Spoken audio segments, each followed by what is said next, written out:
கடலூர் மாவட்டம் கீரம்பூர் கிராமத்தைச் சேர்ந்த 22 வயது இளைஞர் பிரதீப் ராஜா, முதலாம் ஆண்டு கல்லூரி மாணவன் மணிமாறன் ஆகிய இருவரும் மணவாளநல்லூர் பகுதியில் உள்ள ஒரு குழந்தையின் பிறந்தநாள் விழாவிற்காக சென்றிருக்கின்றனர். பிறந்தநாள் கொண்டாட்டம் முடிந்து கோமங்கலம் அருகே இரவு நேரத்தில் இருசக்கர வாகனத்தில் வீடு திரும்பிக் கொண்டிருந்தனர்.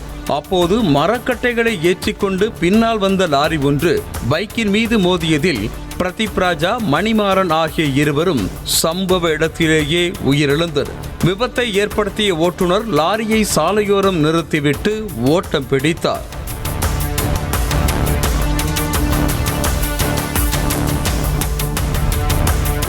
போதிய வெளிச்சம் இல்லாத இருட்டில் நடைபெற்ற இந்த விபத்தில் இருவரும் உயிரிழந்து கிடக்க, அந்த வழியாக வந்த பொதுமக்கள் போலீசார் மற்றும் ஆம்புலன்ஸ் வாகனத்திற்கு தகவல் அளித்துவிட்டு விபத்து நடைபெற்ற இடத்திலேயே கும்பலாக நின்று கொண்டிருந்தனர். அப்போது அந்த வழியாக தாறுமாறாக அசுர வேகத்தில் வந்த கார் ஒன்று கும்பலாக நின்று கொண்டிருந்தவர்கள் மீது வந்த வேகத்தில் மோதியதோடு உயிரிழந்து கிடந்த இருவர் மீதும் ஏறியது. பட்ட காலிலே படும் என்பதைப் போல லாரியை தொடர்ந்து கார் ஏறியதில் இருவரது உடல்களும் சிதைந்து சதையும் இரத்தமுமாக கிடந்தன. விபத்தை வேடிக்கை பார்த்து கொண்டிருந்த 12 பேருக்கு கை, கால் மற்றும் தலையில் அடிபட்டது. குறிப்பாக ஏழுமலை என்ற இளைஞருக்கு கால் நசுங்கியது.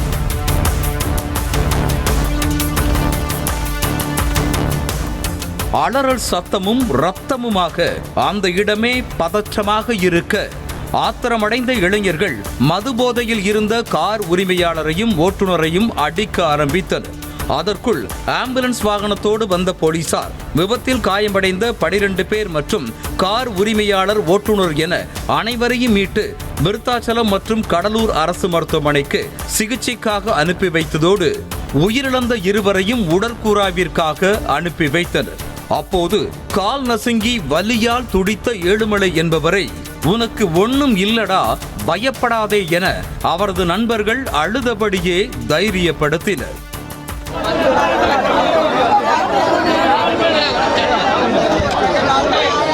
ஆனாலும் ஆத்திரமடங்காத இளைஞர்கள் தரிகட்டு வந்த காரை எட்டி உதைத்து கண்ணாடியை அடித்து நொறுக்கினர். விபத்துக்கு ஆரம்ப புள்ளியான லாரியையும் அடித்து உடைத்தனர்.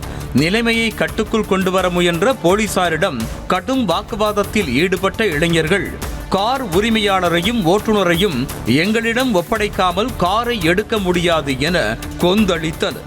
மேலும் மண்ணெண்ணெயை ஊற்றி காரை கொளுத்து விடுவோம் எனவும் ஆவேசமாக பேசினர். விபத்து நடைபெற்றது இரவு நேரம் என்பதால் செல்போன் வெளிச்சத்திலேயே இத்தனை சம்பவங்களும் நடந்து கொண்டிருக்க, என் மகனுக்கு பிறந்த நாள், கேக் வெட்ட வேண்டும் என்பதற்காகத்தானே கல்லூரியில் இருந்து வரவழைத்தேன் என கூட்டத்தில் கத்தி கதறி கண்ணீர் வடித்துக் கொண்டிருந்தார் மாணவர் மணிமாறனின் தந்தை. அதேபோல பிரதீப் ராஜாவின் தாயும், என் மகன் எங்கப்பா, எனக்கு காட்டுங்கப்பா என அழுகையும் கண்ணீருமாக புலம்பிக் கொண்டிருந்தார். இதேபோல பன்ருட்டி அருகே ஆனத்தூர் கிராமத்தைச் சேர்ந்த பாரதி, கோகுலக்கண்ணன், லோகேஷ் ஆகிய 3 இளைஞர்களும் அரசூர் சாலையில் ஒரே பைக்கில் சென்று கொண்டிருந்தனர். அம்மாப்பேட்டை பகுதியில் எதிரே கூழாங்கல் மணல் ஏற்றி கொண்டு வந்த லாரி பைக் மீது மோதியதில் 3 இளைஞர்களும் சம்பவ இடத்திலேயே உயிரிழந்தனர். ஒரே ஊரைச் சேர்ந்த 3 இளைஞர்கள் விபத்தில் பலியாக ஆனத்தூரில் உள்ள ஒட்டுமொத்த இளைஞர்களும் மருத்துவமனையில் கூடி தலையில் அடித்து அழுது புலம்பினர். விபத்து நடைபெற்ற இடத்தின் அருகிலேயே டாஸ்மாக் கடை இருப்பதால் மது அருந்திவிட்டு பலர் வாகனங்களை இயக்குவதாகவும், அதனாலேயே அந்த பகுதியில் அடிக்கடி விபத்துகள் ஏற்படுவதாகவும் கூறப்படும் நிலையில், அரசூர் சாலையில் ரிஃப்ளெக்டர் லைட் மற்றும் ஸ்டிக்கர் இல்லாததாலும் இரவு நேரங்களில் அடிக்கடி விபத்துகள் ஏற்படுவதாக புகார் எழுந்திருக்கிறது. செய்திகளை உடனுக்குடனும் துல்லியமாகவும் தெரிந்து கொள்ள சப்ஸ்கிரைப் பண்ணுங்க.